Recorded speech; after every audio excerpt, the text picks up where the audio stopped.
আসসালামু আলাইকুম রহমতুল্লাহি ওয়া আবার একটি ভিডিও নিয়ে আপনাদের সামনে সম্মুখীন হলাম আপনাদের ভালোবাসা অর্জন করার জন্য। আজকে আমরা একটা টি শার্টে গ্রেডিং শিখব। টি শার্টে গ্রেডিংটা আমরা গ্রেডিং করেছি আগে, এটাকে আমাকে ডিলিট করব। সবগুলো সিলেক্ট করে মাউসের রাইট সাইড ক্লিক করে গ্রেডিং, ক্লিয়ার অল গ্রেডিং, একবারে আমার গ্রেডিংগুলো সব চলে গেছে। তা গ্রেডিং করার প্রথম সূত্র হচ্ছে আপনার ভিউ সেকশনে যে নন গ্রেড পয়েন্ট, এটা হচ্ছে নন গ্রেড পয়েন্ট আর এটা হচ্ছে গ্রেড পয়েন্ট। আর গ্রেড পয়েন্টটাই হচ্ছে গ্রেডিং করে সাইজ বড় ছোটো করতে হয়, নন গ্রেডটাকে কোনো গ্রেড করা যায় না, এটাকে শেপ ঠিক করার জন্য ইউজ করা হয়। তা আসলে আমরা সিএমএ গ্রেডিং করতেছি না ইঞ্চিতে গ্রেডিং করছি এটা শিখে আসি। টুলস যে প্রিফারেন্সে সবচেয়ে মজার জিনিস হচ্ছে আমরা কিন্তু আজকে অপটিক্সের একটা গ্রেডিং টুল শিখতেছি, সামান্য কিছু জিনিস শিখ।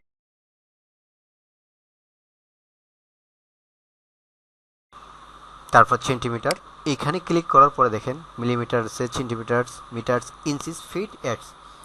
আপনি যে মেজারমেন্টটা আপনাকে বায়ার দিচ্ছে সেই মেজারমেন্ট অনুযায়ী আপনি সেটা দিয়ে কাজ করতে পারেন। আমরা আজকে সেন্টিমিটার দিয়ে একটা গ্রেডিং শিখি। সর্বপ্রথম আপনার গ্রেডিং টুল আনার জন্য সাইজ টেবিল এনে সাইজ ধরাতে হবে। তা আমার সাইজ ধরানো আছে, আপনি চাইলে ডিলিট করে দিয়ে ধরাতে হবে ইনচার্ট সাইজ এবং অ্যাফেন্ট সাইজ দিয়ে কম বেশ করে সাইজ নিয়ে নিতে পারেন। ওকে, দ্বিতীয় হচ্ছে ভিউতে যে আমাদের গ্রেডিং করার জন্য একটি টেবিল প্রয়োজন। গ্রেডিং টেবিল শর্টকাট হচ্ছে 2। আপনার অপটিক্সে কাজ করার জন্য বাম সাইডে টেক্সট লেভেল থাকবে টেবিল এবং ডান সাইডে তার শর্টকাট আইকনগুলো থাকবে। তো আমরা এটা ক্লিক করলাম, আমি কোন পয়েন্টে গ্রেডিং করবো সেটাকে সিলেক্ট করলাম। তা গ্রেডিং করার জন্য একটাই নিয়ম, বায়ে এবং নিচে মাইনাস, ডানে এবং উপরে প্লাস। সবসময় এটা মনে রাখতে হবে, আমাকে গ্রেডিং করার সময় কোন দিকে মাইনাস দিতে হবে, বায়ে এবং আর উপরে এবং ডাইনে সব সময় প্লাস। আর ক্লক ওয়েজ অপটিক্সের কাজটা হয়। তা আমি এখানে লেন্থে গ্রেডিং করলাম, তাহলে 2 সেম দিলাম, অটোমেটিকলি আমার গ্রেডিং। ছোট সাইজটা ইয়েলো কালার আর 3-4 হচ্ছে রেড কালার। আমি এটা কপি করলাম, এখানে আবার ক্লিক দিয়ে লেন্থে পেজ দিলাম। এইখানে আরও একটা অপশন, সেমভাবে আপনি সব পয়েন্টগুলো গ্রেডিং করতে পারেন। আমি আরও একটা অপশনের সাথে আপনাদের পরিচয় করে দেই। এটা হচ্ছে কপি গ্রেডিং, এটা হচ্ছে পেস্ট গ্রেডিং, লেন্থ এবং উইথ। এটা হচ্ছে অনলি লেন্থে পেস্ট হবে, এটা হচ্ছে অনলি উইথ। দেখুন আমি একটা গ্রেডিং করে উইথে একটা গ্রেডিং করে আপনাদের দেখাই। 0.7 মিলি, এখানে সবসময় মাইনাস হবে 0.7। এই গ্রেডিংটা সেমভাবে আমি এখানে পেস্ট করব। তাহলে আমি এখানে দিলে আমার দুইটাই পেস্ট হয়ে গেছে, লেন্থ এবং উইথ। দেখুন আমার গ্রেডিংটা এখানে কিন্তু উল্টা নিচ্ছে, এটা কিন্তু উল্টা সাইডে চলে গেছে। তাহলে আমার এটাকে ক্লিক করে মাউসের রাইট সাইড ফ্লিপ দিলে এটা ঠিক হয়ে যাবে। তা আমার এখানে আর্মহোলের গ্রেডিং তো 2 সেম না, 0.75। এখন আমি এই গ্রেডিংটাকে কপি করে এখানে দিয়ে দিলাম, সেমভাবে আমি এখানে পেস্ট দিলাম। তাহলে আমার কি হলো, এখানে গ্রেডিংটা আমার এখানে পেস্ট করতে হবে।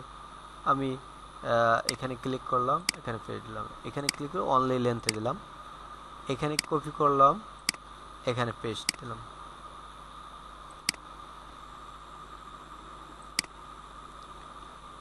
তাহলে আমাদের প্রায় কিন্তু গ্রেডিংয়ের কাজটা শেষ।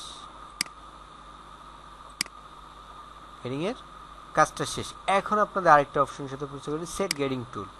এইটা দিয়ে আপনি একবারে যতগুলো পয়েন্ট আছে আপনি গ্রেডিং করতে পারবেন। 0.2 অনলি ওয়াই উইথ করার জন্য। এটা হচ্ছে আপনি চাইলে এটাও সিলেক্ট করে একইভাবে গ্রেডিং করতে পারবেন। দেখুন আমি আপনাদের গ্রেডিং যত নিয়ম আছে আপনাদের সবগুলো শিখিয়ে দেবো ইনশাআল্লাহ। অনলি লেন্থ, এই গ্রেডিংটা ভুল হয়েছে, এখানে অনলি 1 দিলে চলে যাবে। এখানে হচ্ছে এক্সএম দিলাম, ওয়াই হচ্ছে উইথ, এক্স হচ্ছে লেন্থ। সবসময় কম্পিউটারের ক্ষেত্রে এটা হচ্ছে এক্স, এটা হচ্ছে ওয়াই। গ্রেডিং করার সময় এটা আপনাকে মাথায় রাখতে হবে যে আপনি কোন দিকে গ্রেডিংটা করতেছেন। তো ওকে, আমার গ্রেডিং করা শেষ। এই হচ্ছে একটা টি শার্টের গ্রেডিং। আর টি শার্ট গ্রেডিং করার জন্য খুবই অল্প সময়ের ভিতরে আমরা গ্রেডিং করলাম। আপনাদের কিন্তু কয়েকটা অপশন আমি গ্রেডিং ক্লিয়ার করা এবং সাইজ ধরানো এবং সিএমএ করতেছেন কাজ না ইঞ্চিতে করছেন সেটাও দেখালাম, এবং গ্রেডিংয়ের সামান্য কয়েকটা অপশন শিখাই দিলাম। বাকি পরবর্তী টাইমে ইনশাল্লাহ আপনাদের শেখানো হবে। আরও যদি গেমিং সম্পর্কে কোনো কিছু প্রয়োজন হয় আপনারা কমেন্ট করতে পারেন, জানাতে পারেন। আমাদের সাথে থাকার জন্য ধন্যবাদ। আমাদের সাথে থাকবেন। ভালোবাসা এবং মানুষকে সবের উদ্দেশ্য ভিডিওটি শেয়ার করার জন্য অনুরোধ রইল। আসসালামু আলাইকুম ওয়া রাহমাতুল্লাহ। আজকের মতো বিদায় নিলাম।